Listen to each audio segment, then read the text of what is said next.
Welcome to Burning Eyes Tech, everyone. In today's episode of the AZ-900 series, we're going to be taking a look at the Azure Virtual Network, which is also actually known as VNet. So first of all, what is the Azure Virtual Network, which is also known as VNet? Well, this is actually a secure virtual network in the cloud that allows you to go and have your components, like virtual machines, securely communicate with one another. It allows you to also have your components in the cloud, like your virtual machines once again, to be able to communicate with infrastructures you have on premises. It also allows your virtual machines in the cloud to communicate with the internet for that matter. So just like when you've got virtual machines on premises with a component called Hyper-V, that's Microsoft's on-premises virtualization software, on premises of those virtual machines, you would normally use something called virtual switches to allow your virtual machines to communicate with one another and to communicate with the internet for that matter. Now, in the cloud, instead of them being called virtual switches, we refer to them as virtual networks. So they allow you to do all kinds of cool, funky things, which are going to be in the episodes after this one. For example, load balancing and all kinds of cool things like that. In today's topic, we're going to mainly be focusing on the virtual network side of things. So, what is virtual networks? Like we just said, it allows your virtual machines to communicate with one another securely. It allows them to communicate with the internet, and it allows them to communicate with infrastructure that you have on premises. Now, if you've got something in the cloud, a virtual machine, obviously in this case, and you have your people on premises connect to this virtual machine in the cloud, it could be a server. It most likely is going to be a server. For the most part, they will not actually know they are connecting to a virtual machine. They will not even know that it's in the cloud, never mind that it's a virtual machine. So they won't know it's a virtual machine, they won't know it's in the cloud, they will just know that they're connecting to some sort of server somewhere. Where it is and whether it's a physical server or a virtual server, that for the most part we will never know. And quite frankly, they don't need to know. Only you as the IT administrators need to know this. As we've just said a few moments ago, VNet is very much the same as the virtual switches that you would have on premises. However, the one in the cloud comes with many extra benefits such as scale, availability, isolation. I mean, those are not necessarily things you'd have on premises. So I can go and isolate things, I can go make them highly available. Now, when it comes to these virtual networks, how you assign them and how you go and create them is something we'll try and show you guys in this specific video. So I think with that being said, let me first show you briefly where you would actually find this virtual network. All right, here we are on my good old-fashioned Azure portal. In the navigation pane here at the top left-hand side, which I've explained to you guys previously in the previous episodes, I'm going to go click on that. And in this list of the most common components you would probably find on Azure, we're going to be looking for the one that says virtual networks. Now, it goes without saying that's not the only way you can go and access it. There's probably like a gazillion ways you can access this. This is an example of infrastructure as a service. For those of you that don't know, we did explain software, infrastructure, and platform as a service in a previous episode as well. So this is just another example of infrastructure as a service. I think one of the previous examples I gave you guys was a virtual machine being an example of infrastructure as a service. So I'm going to go click on virtual networks. I suppose we'll go through this all in a moment. Here you'll see a list of all the current virtual networks you have. Now, believe it or not, I actually didn't create these virtual networks. They were created automatically when I created some of my virtual machines. So when I go create my virtual machines, if I don't go and choose one of my own custom-made virtual networks, it'll automatically go and make you one because it needs to connect to the internet and all of that kinds of stuff. Now you do have the ability to go and create your own custom virtual network, and then when you create your virtual machine, you can go and choose your network instead of theirs. And you can also do this afterwards. I remember many years ago when you create yourself a virtual machine, you only had the option to go and choose your network while creating the virtual machine. But once you've made that virtual machine, you could not go and change it afterwards. For the life of me, I don't know why. You could change anything after creating a virtual machine, but you could not change the virtual network. Now you can. So I think if enough people complain, Microsoft will probably listen. Then, well, it's not like they have a choice. Then they have to listen. So I'm going to go click here on Create. You choose your subscription. I've got a trial basically. You choose your resource group if you have one. Now, I currently have one. If you don't have one, just go create yourself one. Give it a nice, proper, user-friendly name. So for now, I'm just going to go and choose one of my existing resource groups, which I'm using currently for my virtual machines. Now, it's worth noting that if you are going to use your virtual network on your virtual machines, they generally have to be in the same region. You can see here the region. So region / location / data center, whatever you want to go and call it, it's all the same thing. In other words, which data center in the world will this virtual network of yours be hosted in? And it doesn't help your virtual PCs are hosted in one region. Let's say, what else do we have here? They're, for example, hosted in East US 2, and your virtual network is hosted in East US. They're not in the same data center. So you're not going to be able to link them together, at least not by default. So just because your components are in different data centers does not mean they cannot communicate with one another, but it does make life very difficult for you. Funny thing is, ironically, virtual networks is one of the things we use to connect your components to one another if they happen to be in different data centers. But you may or may not have to go and use VPN connections, it's like site to site, point to site, express networks, and all those kinds of things to get the job done. So for now, I believe my virtual machines are in East US because the trial subscription for the most part limits you to East US. I'm going to go and type a name here. It doesn't really matter what you call it, but I'm going to call mine VNet1. It's customary to call your virtual networks VNet something. No, that's not compulsory. It's just customary. You can call it whatever you want, but I'm going to go and call this VNet1. So VNet1, review and create, and that should get the job done. But what we normally go and do, including myself, most of the time, you're probably going to want to go and fiddle with one of these other tabs. A while back, maybe a year or two back, you didn't actually have tabs here. Everything that you had access to would be on the same page. It would not be nearly as much as it was now, but it would all be on the same page. Now, it's gotten to a point where you can do so much that I had to go and create tabs for all of these functions. So I'm going to go click here on IP addresses. You can see that's the default. CIDR notation 16, so /16. That tells you what kind of class of IP addresses you were using here. You get class A, class B, and class C.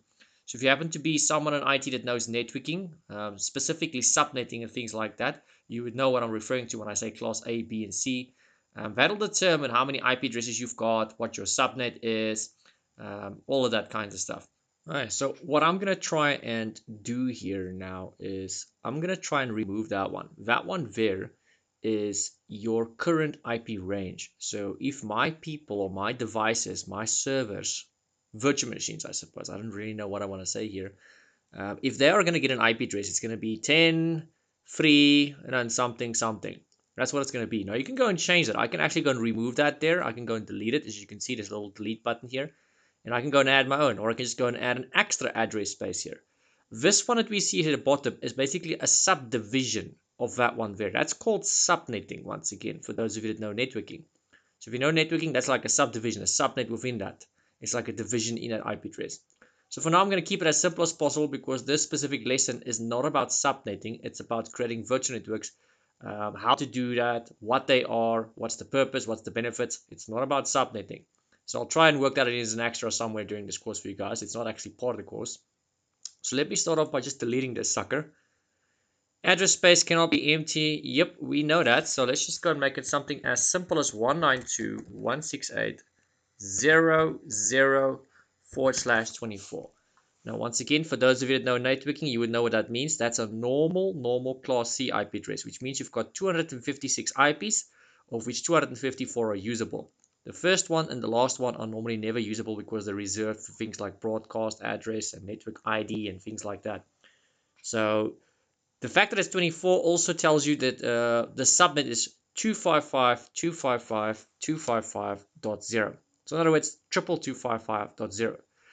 If you ever had the opportunity to go and put an IP address on your PC or a server or a device of some kind, you'll notice quite often if you do that, and if you click on the second block, which is subnet mask, it automatically completes that with 22255 in most cases. Sometimes it'll be 2255, 00, but in most cases it'll probably be 22255.0, especially if it's in a household or a small company. That's the number it'll auto-populate it with. It detects what kind of IP you typed in there, whether it's a class C, class B, or class A. 192.168.0 is generally seen as class C. Doesn't mean it is. 172.16 is normally seen as class B. And then 10.0 or 10. Something is normally seen as class A. Not set in stone, it's just normally that's the norm. So I'm going to keep it on that for now. Let's see, your subnet doesn't have any subnets. Let's just make it the same. I'm just going to go and make it the same. So I'm just going to say custom subnet. Not that it matters. Let's make it exactly the same. I don't want to go and do any subnetting now because I don't want to complicate this more than it already is. That should be sufficient for now. So basically, I'm using the full network. So you can see my IP address range there is the full class C. And my subnet happens to be the same thing. It's the same full network. I want to use all of the IPs. I'm not subdividing this network. Now you notice here, and this is actually something new that I haven't seen in the past, it says 251 plus 5. 5 of them are reserved for reserve. Now, generally on premises, 2 of them would be reserved. The first one and the last one would be reserved, for broadcast address and network address. Now, this is in the cloud. So the first 4 or 5 IP addresses are reserved for Azure-related things.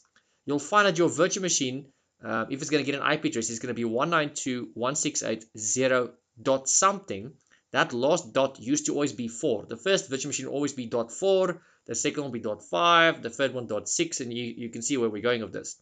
Now, considering that they say dot 5, I could have sworn this was plus 4 in the past. Maybe they increased it to 5.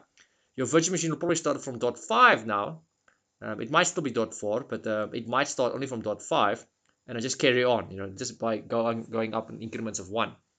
So I'm going to go click on add for now. I'm not going to play with any of this for now. The topic here is virtual networks. Add.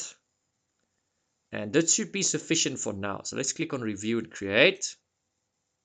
There we go. Validation has been passed. Depending on the component we're creating in the cloud, it could take a few seconds. It could take a minute. It could take 20 minutes. Creating virtual networks is generally very quick. It takes about 30 seconds to 60 seconds in most cases based on my experience. What I have noticed though is if you want to link your virtual network to something on premises, that could potentially take very long. I don't know about now. I haven't done that recently. I'll try and check it out in this course when I need to go and give you guys a demonstration. But the last time I set it up, it will take anywhere between half an hour to an hour to actually create that little connection between your data centers, or that connection from the cloud to on-premises. That could take anywhere between half an hour to an hour to actually set up. So normally when I click on create, I would make sure I click on create before I go on lunch.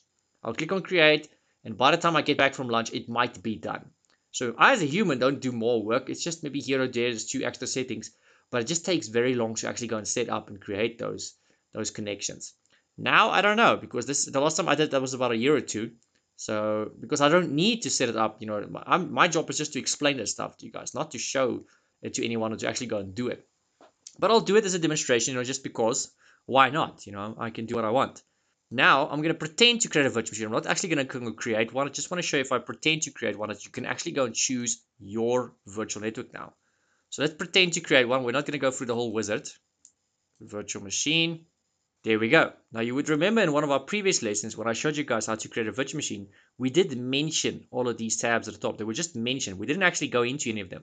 So these are different aspects of your virtual machine you can go and configure while creating that specific virtual machine. Now you can actually go and change pretty much all of these things even after you've created that virtual machine. So the one we're focusing on today is obviously networking. We are doing a division of Azure networking services today. So virtual networks is just a division of networking services. We're going to be covering quite a few topics, about 5 or 6 topics in the networking category when it comes to Azure in this Azure Fundamentals course. And the other ones, the more advanced ones, I'll be covering in the next courses, for example, like the AZ-900. So if I go click on the networking tab here, you will have the ability to go and choose a virtual network. Check that out. So I'm not going to go through all of this. This is just to show that it can be done and more or less where you would find it. All right, so in this little drop-down list that says virtual network, if I were to go and click there, you're going to see actually more than one virtual network. These other ones are the ones that were created automatically. And there is the one we just created, the one called VNet 1. That's another one which was created automatically, which happens to be in the VM resource group, the one we chose earlier. If I were to have gone and created myself a new resource group, it would have been listed here with little bold letters, and my VNet one would be the only one listed under that resource group. So I can see the other resource groups here. I can see the virtual networks there. I'm just going to choose my specific one there. And if you do that, check it out. It actually shows you your IP range, your subnet. So you get to choose which subnet you want to put this virtual machine in. So you would remember earlier when we created our virtual network, it allowed us to go and create a subnet as well. And I told you guys I'm going to go and use the whole full subnet. So here there is just going to be the one, because I only created the one, which is the full subnet. But if you knew what you were doing, you can go and subdivide that IP range into smaller networks. And I can go and create my virtual machines and put them to subcategories where they are on the same network, but they're not on the same network. They're in subcategories. You can think of it as different departments for the most part. So I could just go click here on review and create, and it's going to allow me to go and create this virtual machine with that virtual network now. So if you go and create multiple virtual machines to that same virtual switch or virtual network, you can see I'm still in the habit of calling it a switch. That's the on-premises names. So the same virtual network, if you create them to the same virtual network of the same subnet, all that, they should be able to communicate with one another, those virtual machines, provided you've turned on the good old-fashioned network discovery and all that stuff. But that's on-premises stuff. That's got nothing to do with the cloud, what we're talking about now. Now, just to show you that this can also be done after a virtual machine has been created, I'm going to go click on one of my existing virtual machines here. Give it a moment. I just wanted to discard all that. We didn't want to go and create that virtual machine for real. So here's one of my existing virtual machines. This list is the blade for that specific component. So for what is this blade? It's for a virtual machine. For which one? That one. So everything we see in this blade is unique and specific to that component, being virtual machine in Windows 10. If you scroll down on this blade, you'll see all kinds of options regarding that specific virtual machine. And the one I want to draw your attention to is this one here. It says networking. So you can see, just like when we were creating our virtual machine, we had a tab there that said disks, there was a tab that says networking, and a bunch of other tabs. You can also go and change these things after that machine has been created. So you can go and add networks, you can go and remove networks, you can go and change networks, whatever it is you want to go and do. Alright, so since we've shown you guys more or less where you would do this and how you would do this, give or take. Okay, so let's quickly circle back to the slide. So let's move on to our next topic, which is why use the Azure Virtual Network? Well, you should probably go and ask why not. Obviously, this is just benefits and benefits and pros and pros. There's pretty much no cons involved with this situation. We did actually accidentally mention many of these benefits and reasons why you'd want to go and use Virtual Network already. I mean, we already said it allows you to go and have your virtual machines communicate with one another securely. It allows them to go and communicate with infrastructure on premises.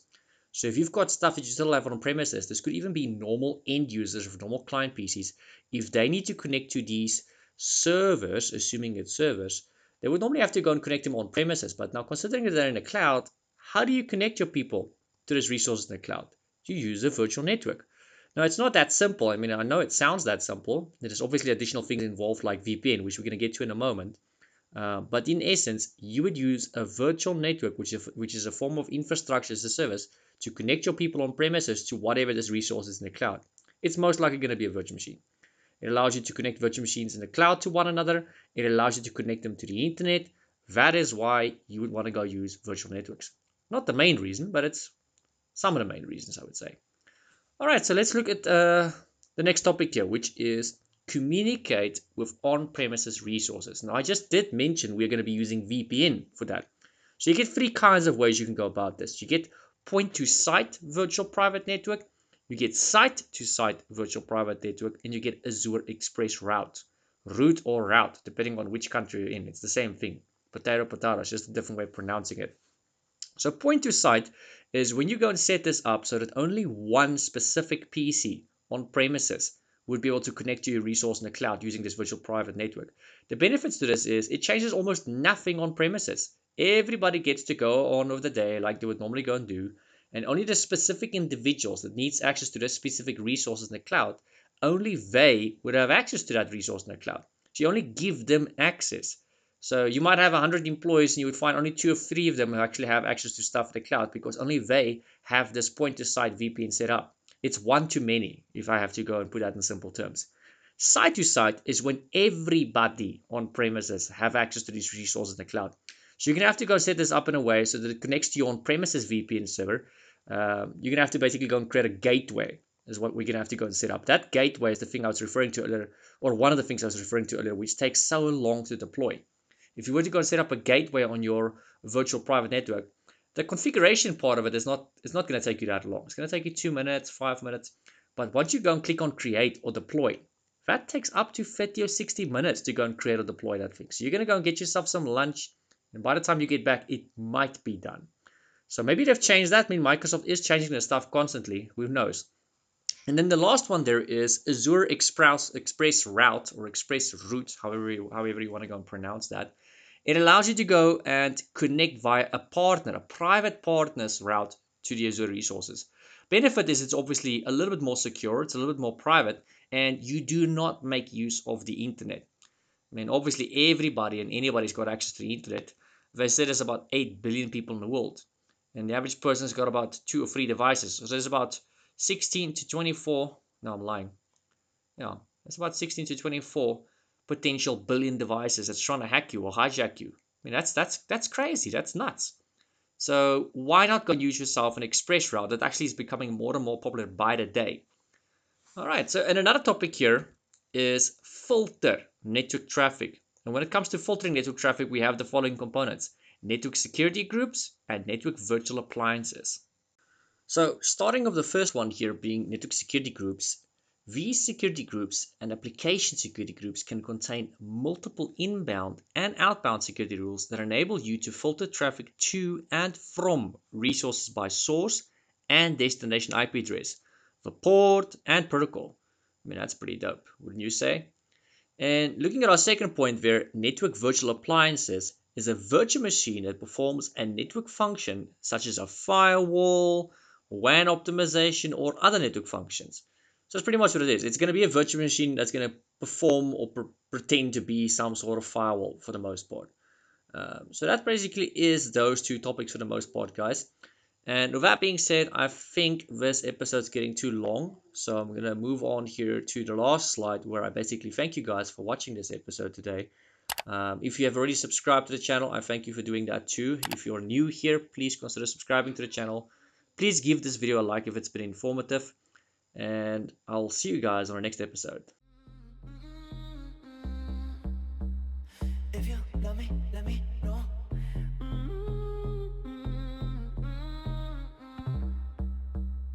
If you don't, then let me. Hey.